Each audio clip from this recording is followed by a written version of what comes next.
Ignition running. Liftoff. We have a liftoff. It's 10 after the hour. I'm Erick Erickson. This is WSB. The phone number, 404-872-0750, 1-800-WSB-TALK. Glad to have you with me today. We got a ton of news to get out of the way, and we need to begin with General Kelly and what White House sources and folks close to those inside the White House have been telling me. And I need to clarify the situation. This all goes back to the Rob Porter situation. Rob Porter being the guy, he was Orrin Hatch's chief of staff for 3 years. And then he moved to the White House at the start of this administration to be the staff secretary, the guy who essentially manages the flow of business for the chief of staff and the president, serving as a right-hand man for the president of the United States. Can I ask first, I don't think the media has dwelt enough on this. How is it that Rob Porter, having abused 2 wives, leaving one of them at least with a black eye, how was he able to serve for 3 years as chief of staff to Orrin Hatch after this happened and nothing was made of it? There seems to be something there. Now, there are some people, I've gotten some emails from folks saying, well, this is clear he's being set up if that's the case. No, I think given what we know of the Senate, they probably turned a blind eye. Listen, you can deny a lot, but you cannot deny a picture of his ex-wife with the black eye as she comes forward and says this is proof. You may ultimately investigate and conclude otherwise, but it got a hard time here. But the interesting thing is John Kelly, General John Kelly, who released a statement about Rob Porter saying he stood by the guy, he was a man of integrity, these were just allegations. Now, according to General Kelly, within 40 minutes of finding out that it was more than allegations, Rob Porter was fired. In fact, according to General Kelly, within 40 minutes of seeing the picture of Rob Porter's ex-wife with a black eye, he was fired. But it's not disputed that the FBI first raised this issue back last November. General Kelly was not told last November. Others in the White House, including Don McGahn, it appears, the White House legal counsel, were told. And General Kelly's only just now finding out. I have talked now to several people inside the White House, most of whom, not all of whom, most of whom, I think, okay, 3 of them were there from day one. Of those 3, yeah, all of them I would say were on the campaign. One of them came within a month of being there on day one. So essentially you got 4 people who have been there almost the entire time. And then I've talked to a couple of people on the outside of the White House. And they are all convinced that General Kelly is being framed or set up in some way. They are very, very upset about it. They were upset with me on Friday for suggesting maybe it's time for General Kelly to go. If so, there are others who need to go with him. And they really want to defend General Kelly. Let me tell you what these folks are saying. This was relevant. So I was on Meet the Press yesterday, flew up Saturday night after Little League, and flew back yesterday afternoon, sat around. It was Peggy Noonan, Eddie, I can't remember Eddie's last name. He's at Princeton. Crystal Stewart, myself, Chuck Todd. It was a good time. And, we're sitting around. It was the White House correspondent for NBC News, myself, Peggy Noonan. All of us have heard this sort of stuff. It's been very difficult to nail down. It's rumors. After I left Meet the Press yesterday and was headed home, when I landed in Atlanta, I had a series of voicemails from people who do work in the White House, who I had already talked to a couple and had more who wanted to reach out and give their side of the story. And we couldn't go into all of the details on the show. The White House reporter didn't want to because she thought it amounted to rumor and speculation. It did not amount to anyone providing her anything of substance, but we had all heard the conversations happening. And I will relate to you the conversations that I have had with people who are directly, immediately inside the White House, working on a daily basis with the president, and a couple of people who are on the outside of the White House, but on a daily basis are helping the White House shape policy.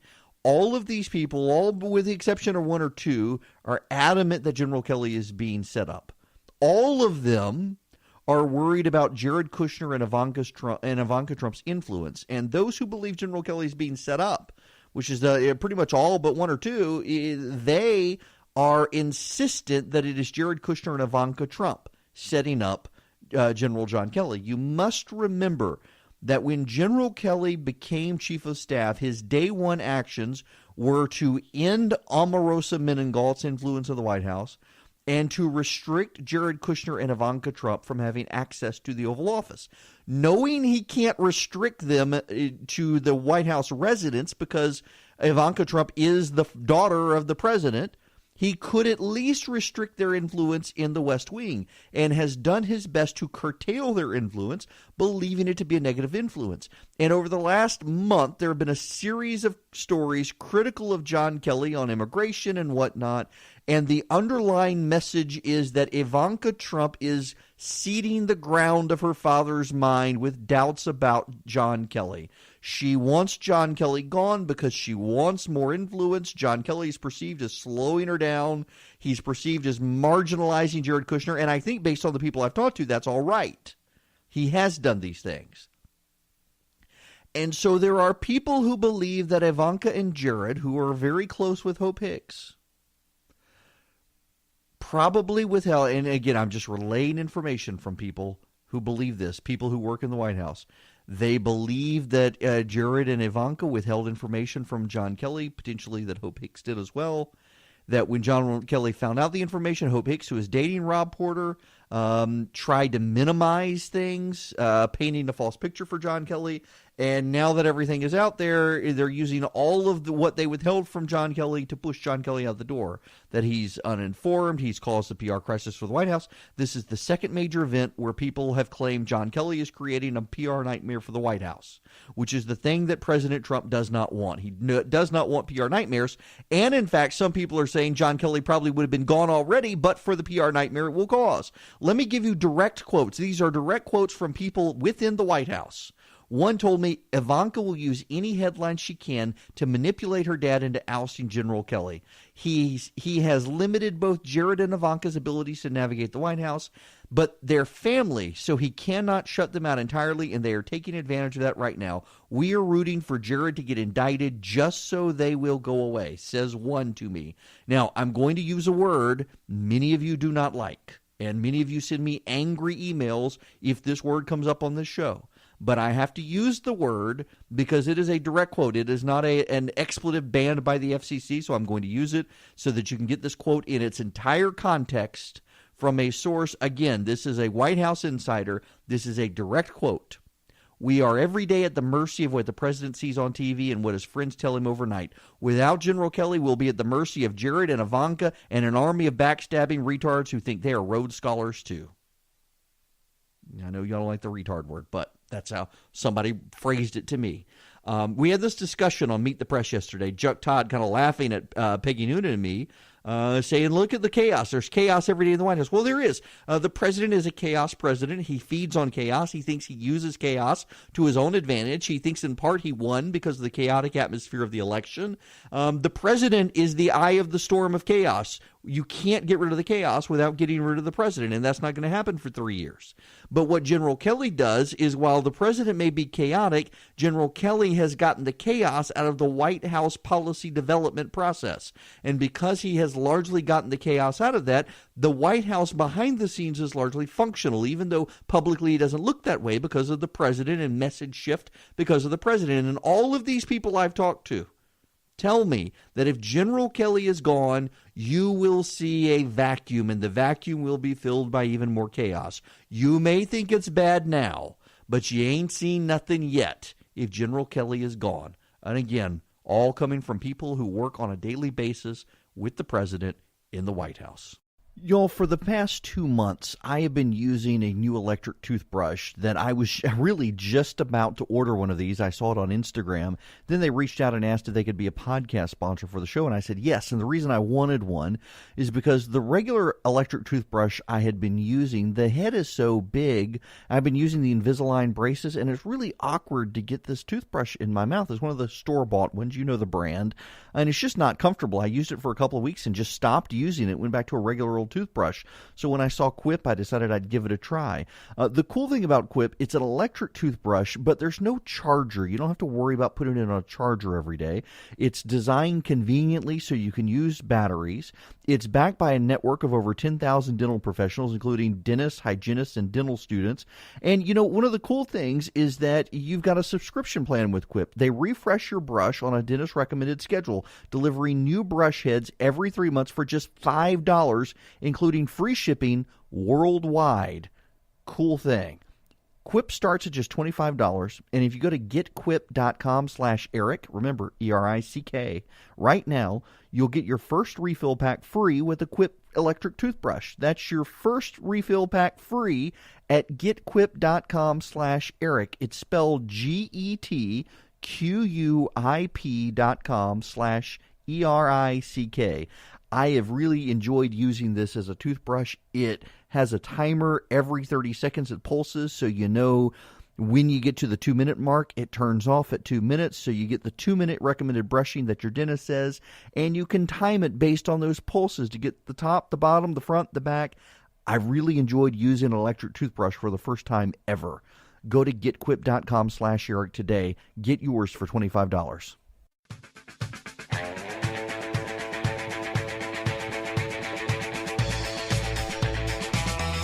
It is 26 after the hour. The phone number 404-872-0750, 1-800-WSB Talk. We have the Clay Tippins interview set up, ready to go. The people who have been participating before and things here at WSB got advance notice, but there are still spots available. In fact, the majority of spots are still available. If you would like to come see Clay Tippins in a live lounge interview. Clay Tippins running for governor of Georgia as a Republican, the former Navy SEAL. I will be interviewing him on Tuesday night, not this Tuesday, a week from tomorrow night at 7 p.m. and the live lounge. You can RSVP for that event. You must have a ticket. You can do so by texting the word or the letters WSB to 345-345. Text WSB to 345-345, and I will send you back a link so that you can register for the Clay Tippins event. Should be a good time, a good interview, fascinating candidacy there. A guy adopting the David Perdue playbook, running as the outsider. Also, you should know an update on a piece of legislation you guys have been helping push, and that is Wes Cantrell's school choice legislation. It would establish educational scholarship accounts, really helping bring Georgia into the forefront of school choice across the nation. It has made it out of a subcommittee hearing. It will go to the full education committee in the House on Thursday. It is a great piece of legislation that advances school choice and parental freedom to educate their children in this state. I hope you will support the legislation. If you would like to add your voice to it so that your state representative becomes aware of the legislation, and it already has a lot of bipartisan support, this legislation, text the word HOPE to 52886. Text the word HOPE to 52886 to support Wes Cantrell's school choice legislation. When we come back, North Korea, the media's infatuation with North Korea has been on display all weekend. Their willingness to use North Korea to attack the president. It is disgusting.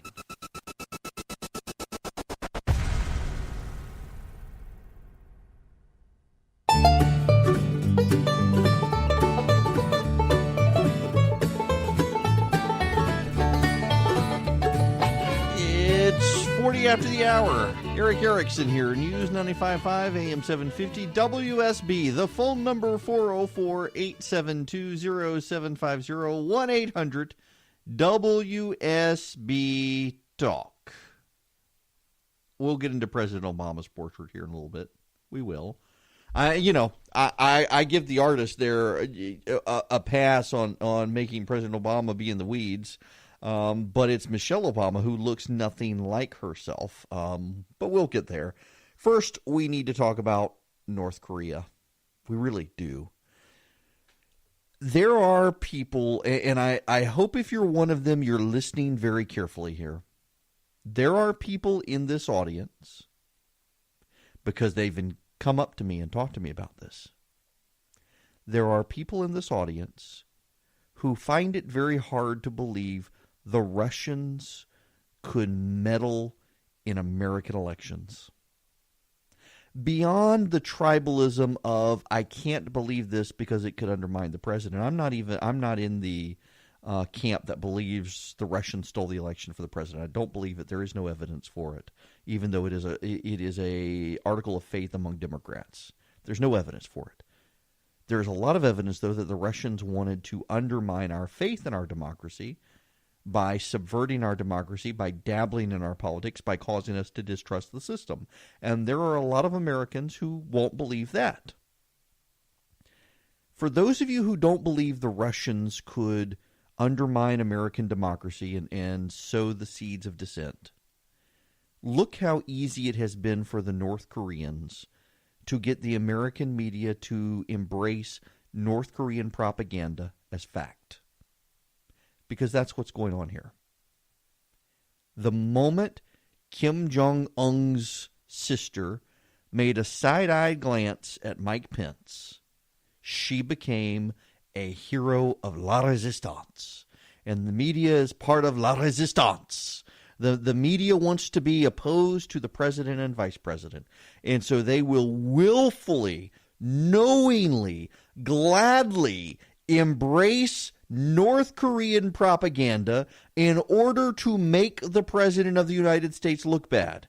You have the Washington Post, for God's sakes, calling this woman from North Korea the Ivanka Trump of North Korea. Where is the blood on Ivanka Trump's hands? Because I can show you the blood on the hands of this woman. You have CNN saying how awesome she was. You've got Reuters saying that North Korea won the diplomatic gold medal. I mean, it took BuzzFeed, of all things, BuzzFeed, to come out and say, guys, knock it off. This is a propaganda campaign by a totalitarian state that murders and starves to death its own people. The traditional media could not help themselves because they wanted to slight the president of the United States. And they were gladly willing to use North Korea to do it. Y'all, I shouldn't be surprised by the media's willingness to do this, but I actually am. They wouldn't, of course, have done this if North Korea were doing this during the Obama era. You know, during the Obama era, when we didn't take a hardline policy against North Korea. North Korea during the Obama era, when they could get away with everything. What's going on in North Korea, and I don't think most people understand, and I guess that most people don't understand it who are covering it in the media, is North Korea is broke. The sanctions imposed by Donald Trump have worked.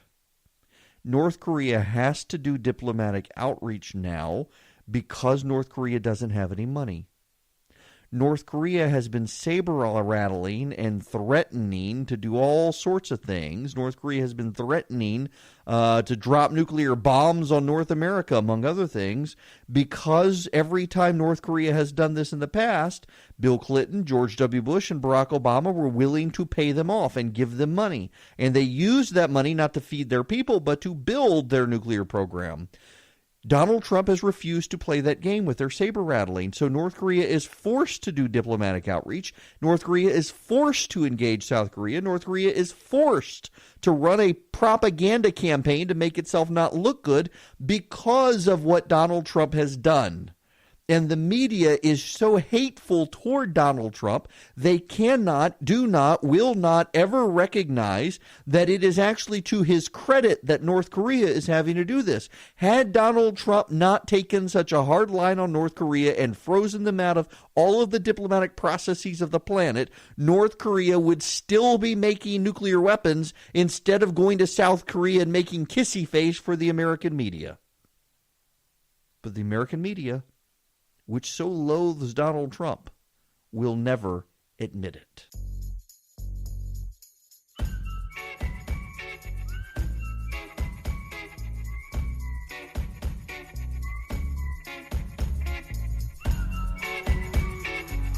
Y'all, this letter with unknown white powder sent to Donald Trump Jr., opened by his wife. It is a reminder that there are still insane, angry people on the left who have decided that the only way to engage in politics in this country is to annihilate the other side. James Hodgkinson being another. And there are people, regrettably, crazy people on the right as well, who believe that of the left. I can't tell you the number of times I have encountered people who have decided that the ends justify the means in politics because the other side is evil. There are certainly, I believe, policy positions that are taken that are evil. I think abortion is an evil practice. But I also believe that there are political differences in this country, and we make a terrible mistake to equate one side or the other as evil. And for those of you yelling at me right now, I can hear it happening over this. Do you want to be labeled evil? Because I got to tell you, culture is going against us on our side. I mean, just look around, watch TV. And it's a whole lot easier for those people to be able to label you evil in a culture that is trending against us. And the only way to help slow the tide is to avoid the temptation of labeling that side evil because we disagree with them on politics. We may think there are public policy positions that amount to an endorsement of evil, like abortion. But there are good people who disagree with us and do not recognize it, and screaming at them and telling them they're evil is no more useful to advance our agenda than it is for them to scream at us and yell at us as bigoted because we like Neil Gorsuch or some such. The screaming evil and screaming bigot at each other gets us nowhere. And just emboldens the crazy nutters out there to go gun down a bunch of Republican congressmen on one side and send letters with white powder that make people sick. Just pathetic. When we come back, President Trump today has unveiled some major new initiatives, including his budget and a transportation initiative to spend so much money. David Ralston, our Speaker of the House, has gone to Washington just to revel in the trillions.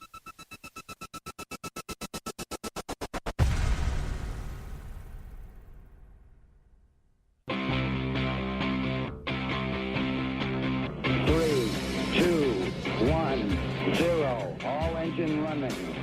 Liftoff. We have a liftoff. Oh, y'all. People are stupid. We need to remember that. Welcome. It's Erick Erickson here. News 95.5 AM 750 WSB. The left is outraged at this very moment.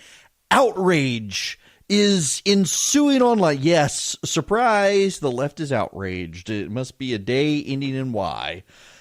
The left is outraged because Jeff Sessions, the Attorney General of the United States, has referred to our Anglo-American heritage. He was talking about constitutional liberties and habeas corpus. Jeff Sessions, the Attorney General, referencing our Anglo-American traditions. And, well, people are outraged on the left. Outraged, I tell you, outraged. Because he used that phrase, the Anglo-American traditions. Because it just sounds racist. One senator from Hawaii, new guy from Hawaii that I've never heard of, he actually said online, "Who talks like this?" Well, let me read you in context so you know. I hope we remember this as we go forward. I sincerely hope we can protect what has been called the Great Writ, a writ that has been in place in the Anglo-American legal system for 700 years. Yeah, oh, wait, I'm sorry. I was just quoting Barack Hussein Obama. Yes, Barack Hussein Obama also talking about habeas corpus on the floor of the Senate back in 2006. The world is watching what we do today in America. They will know what we do here today, and they will treat all of us accordingly in the future. Our soldiers, our diplomats, our journalists, anybody who travels beyond these borders. I hope we remember this as we go forward. I sincerely hope we can protect what has been called the Great Writ, a writ that has been in place in the Anglo-American legal system for over 700 years. That is Barack Hussein Obama. Jeff Sessions also referring to the Anglo-American legal system. Common law is part of the Anglo-American legal system. There's nothing racist about it. There's nothing race-related about it. It is derived from English common law. We have the Anglo-Canadian system. We have the Anglo-Australian system. We have the Anglo-American system. It's just a designation. It is a real thing. I'm sorry if you're a liberal who doesn't know your history, because liberals have no sense of history, but it's a thing. So deal with it. Now, okay, we got to get into this. Speaking of, it's relevant to this. Infrastructure. The president is unveiling a $1.5 trillion infrastructure plan, but there is a caveat. The caveat is that he actually only wants a $200 billion infrastructure program, and he's hoping for private investment to get it up to $1.5 trillion. Now, what's so interesting here is that Republicans in Congress are already talking that there is going to be no private component to this. This is going to be the federal government with a $1.5 trillion infrastructure package, which probably can't pass. And the reason it probably can't pass is because when Barack Obama proposed a $1 trillion infrastructure program, Republicans cried foul, and they unanimously voted against it in 2009 because they said it wasn't paid for, it was too big, it was too expensive, and there was just no way. We'll expect the Republicans to pass this now. I mean, seriously. I have a hard time believing they will really oppose it. But it is going to be interesting to see if they can get the structure right. If the president can lure public-private partnership to tag along with the public to make this happen. I don't know. We will see. Maybe he can.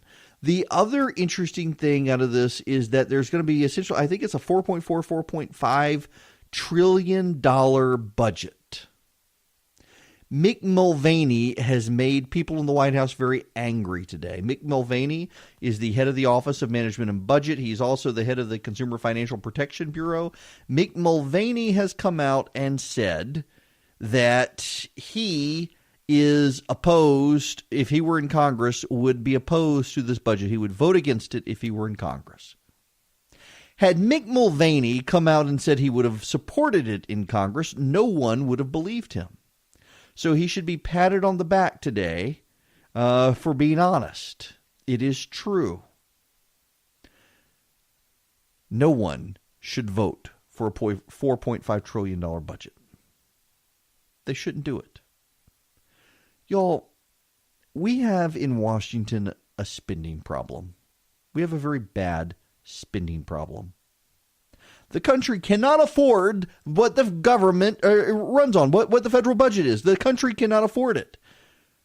The expenditures in Washington far outpace the income going to Washington. Now, here's the thing. The Democratic solution is to raise taxes. You can't raise taxes enough to close it. That's the problem. You see, in a static world, you probably could. But we don't live in a static world. What happens when you raise taxes on the billionaires? Well, the billionaires hire accountants, and the accountants find loopholes. Look at what happened with corporations. We had the highest income tax rate on corporations in the world outside of communist countries. And companies like Apple were keeping billions, hundreds of billions of dollars offshore. And they were taking out loans here. See, because under our convoluted tax laws, they could use the money offshore to pay off debt, but they couldn't repatriate the money into this country. They couldn't bring it back and put it into their bank account here. And so they created an entire elaborate accounting scheme overseas to get around it. Rich people would do the same thing. We cannot tax our way out of bankruptcy. We got to cut our way, cut our spending. A $1.5 trillion infrastructure program isn't going to do it. A $4.5 trillion budget isn't going to do it. Why are Republicans only concerned about cutting the size and scope of government when there's a Democrat in the White House? Put another way, a way Democrats will relish, why are they only concerned about it when a black man's in the White House? They were willing to cut the budget and balance the budget with Bill Clinton. They wouldn't do it with Obama. Now, I say that flippantly because I see Democrats asking that, and it's nonsensical. It has nothing to do with the race of Barack Obama. It has everything to do with his party, and that Republicans should actually stand up all the time. There's a Democrat in the White House now. At least he's spending like one. Republicans need to cut spending. Republicans are supposed to be the party of smaller government. They're supposed to be the party of getting government out of our way. The more they spend, the more they bust the budget caps, the more they indebt our children, grandchildren, and great-grandchildren, the more they are not only empowering groups like nations like China, but the more they are empowering the federal government to grow even further, feeding the Leviathan. We need to start starving to death the Leviathan in Washington, and yet none of them want to. Just applause to Mick Mulvaney for standing up and saying if he were in Congress, he would oppose this budget. Conservatives, you have your marching orders. Let me interrupt for a quick word here from our sponsors. I have never liked electric toothbrushes. Never. My wife has used one forever, and I've never liked them. And the reason I don't like them is twofold. One, the heads are so big, they're hard to get in the back of my mouth and brush. And two, I travel a lot, and if they happen to turn on in your bag, you got to carry your charger with you so you can recharge them. It's a hassle. I would rather use a regular old toothbrush. Even some of the newer toothbrushes, though, their heads are getting big. They're trying to add all sorts of bells and whistles. It's just a toothbrush. Can I get an electric toothbrush that's just a toothbrush that gives me all the vibration benefits of one of the electric toothbrushes you get in the store, but without it being so big it can't fit in the back of my mouth? I finally found one, and it's Quip. Now, the interesting thing here, Quip is a sponsor of the podcast, and I was going to order them anyway. I saw their ads on Instagram, and I thought, this looks like I could actually get in and reach the back of my teeth without it being awkward. Sure enough, the cool thing about Quip is it has pulses that alert you when to switch sides, making brushing the right amount effortless. After 2 minutes, it turns off. Really easy to navigate, getting top, bottom, back, front, based on the pulses that it generates. And because the thing cleans your mouth should also be clean, they've got a subscription plan. It refreshes your brush on a dentist-recommended schedule, delivering new brush heads every 3 months for just $5, including free shipping worldwide, so you don't have to worry about refreshing your toothbrush. It comes to you with free shipping for $5 every 3 months. Now, Quip starts at just $25, and if you go to getquip.com/Erick, E-R-I-C-K, you'll get your first refill pack free with a Quip electric toothbrush. That's your first refill pack free at getquip.com/Erick. Now, to spell it out for you, getquip.com/ERICK. Get Quip today, folks. I've got one, and by the way, my wife, who has long used an electric toothbrush, she likes the Quip better. Started using it. Guess why? Fits in the back of her mouth with better ease and still gives her the great brushing. So go to getquip.com/Erick today.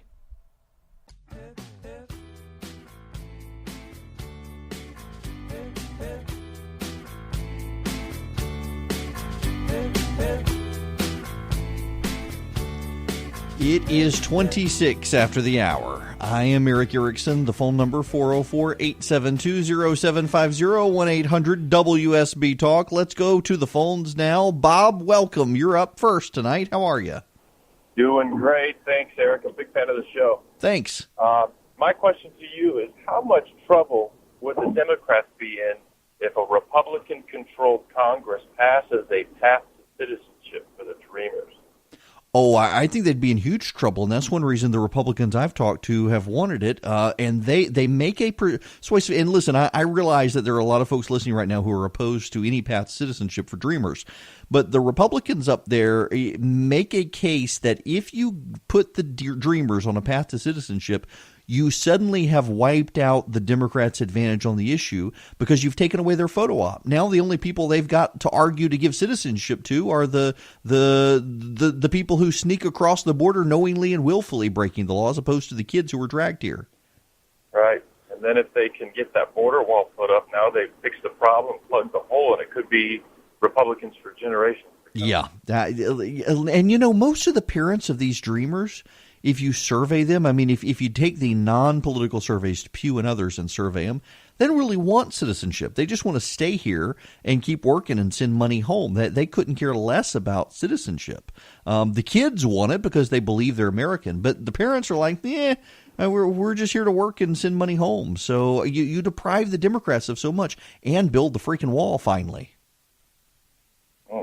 Interesting. I hope they get it done. I hope so. Bob, thanks very much. I talked, in fact, yesterday to Republican Senator Langford from Oklahoma. He called me late last night, as a matter of fact, and we spent some time talking about the immigration issue. When we come back, the Republicans in the Senate are getting ready to lay groundwork on an immigration path forward, on a plan, and I want to break that down for you as to what they think a viable path will be, if any.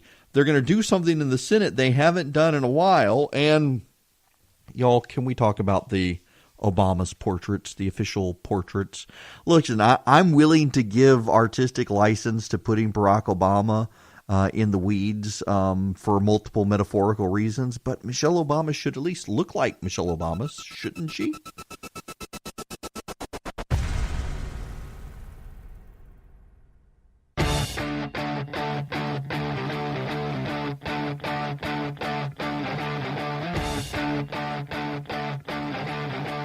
It's 40 after the hour. Erick Erickson here. News 95.5 AM 750 WSB. Y'all, I have secured the date. I have set it aside. I have made it a must-listen-to night of radio on the 20th. We're going to have Clay Tippins. We were able to get him rescheduled. I want to talk to him about human trafficking, which he's making as a big issue on his campaign, among other things. Looking forward to chatting with him about his background, why a guy with his background would want to get involved in politics. If you want to come to the Clay Tippins Interview Live Lounge, text WSB to 345-345, and I will email you back the Eventbrite link where you can go RSVP. Now, you need to know we are doing another interview that night. And I have made an executive decision in order to make the candidate feel comfortable. We're going to let the candidate get some folks to be able to attend before we make it open to everyone. Because we have invited Stacey Abrams to come sit down and chat with me and do an introductory interview here on WSB with me. But just like all the other candidates, who are you? What's your background? What sets you apart from everyone else? Why should people vote for you? And given that we are a conservative-leaning audience on a right-leaning news talk station, to make her feel comfortable so that she understands this isn't going to be a hostile interview. It really is a probative interview and allow her to introduce herself to the audience. We've told her, look, we'll let you send out the link to your supporters if they would like to come to the live lounge before we open it to everyone else. We want to make everyone feel as comfortable as possible. If you've listened to any of my other interviews, you know they are not designed to be hostile interviews. These are designed to be introductory. Some of you have been very critical of me, I should note, that I haven't been asking tough questions. And that was never the point of these. Just like when we did the 6th district race, I let every candidate come on and gave them a chance to explain who they are, why they were running, and what set them apart from the crowd. They weren't combative. They weren't on deep into the weeds on issues. We have a little more time with these to go into the weeds a little bit on issues. But when the field narrowed for the 6th district and they came back, I did ask them tougher, more probative, deeper questions. But I didn't think it was right. I didn't think it was fair in a crowded field to go immediately into combat with a candidate and asking tough debate-oriented questions when nobody knew who the heck they were. And I feel the same way with these interviews. I think and feel this way, that I should this first go around let the candidates have their opportunity on their terms to introduce themselves to you all. And I'm glad we're going to have both Democrats as well, Stacey Evans and Stacey Abrams. And we're going to treat them as well as we've treated the others, asking them who they are, why they're running, what their background is, what they think about the state's luring of Amazon, the urban-rural divide and how to manage that in the state. All of these things, I want their views on things. And we can probe deeper and be a little more combative in questions at a later date. It's just not appropriate, this forum. But we've lined up Clay Tippins as well, so we will have interviewed all of the Republican candidates. We have had some people call in and ask why we aren't interviewing other Republican candidates. Well, those are the 5 major candidates. And, you can put your name down on a ballot. You can go qualify. You can pay the couple $1,000s and qualify. That doesn't necessarily make you a credible candidate.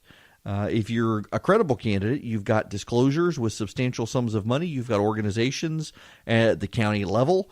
You're probably picking up in polling. And I mean, if you want to disclose that you've got $500,000 raised and you've got organizations in at least half the counties, then I'm happy to consider you for an interview. But until you get to those benchmarks, I'm not going to consider you a credible candidate, because we got 159 counties in Georgia. All of the credible candidates have organizations right now in 3/4 of them.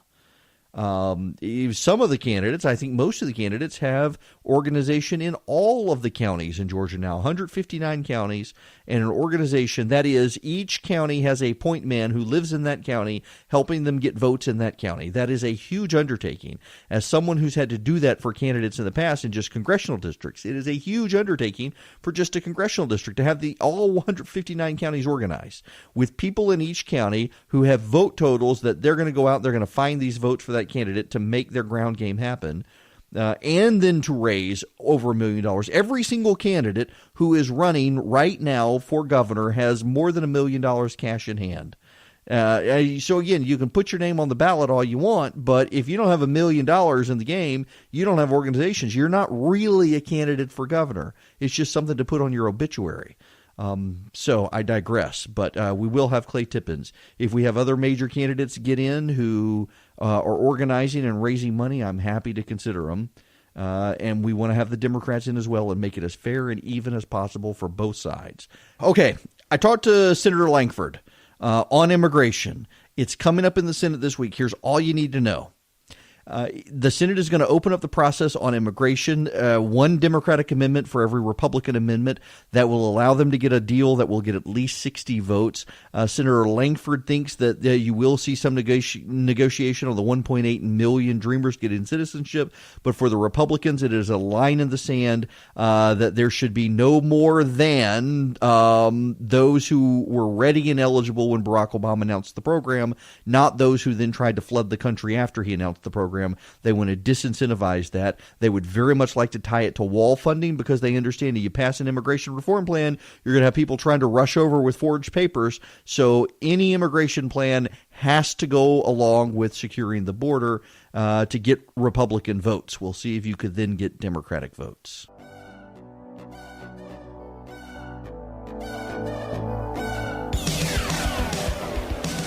It is 55 after the hour. I just so happen to be Erick Erickson. Okay, I got to just talk briefly about the Obama's portraits. Listen, the Barack Obama portrait, say what you will about him being in the leaves. I've already seen some jokes about him. It's appropriate given his high school marijuana usage or whatnot. I think that what the guy was going for was that this was a president who was known for getting deep in the weeds on various policy initiatives. Whether you agreed with the president or not, it is a very accurate thing. Talk to anyone who ever dealt with him in the White House. He spent inordinate amounts of time getting into the weeds on things. Very contemplative, probably more contemplative than he needed to be, and that's what the painter wanted to go with. Okay, no big deal, even if it is a bit of a weird-looking picture for an official portrait. But dear God almighty, Michelle Obama's portrait, at least make it look like her. It doesn't look like Michelle Obama,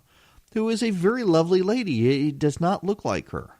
Yeah, get out of your partisan mindset. Yes, she's a lovely lady. There's no reason for someone to do an official portrait of a first lady of the United States and have it not look like her. Very troubling. I have no idea. I don't get a lot of artists these days. I've been reading a book called Living at the Crossroads about how Christian worldview intersects with modernity and postmodernity. And in art, just how bad it is. And as we've gotten into a postmodern society, we are separated from truth. My goodness, there you have it, completely devoid of reality in that painting.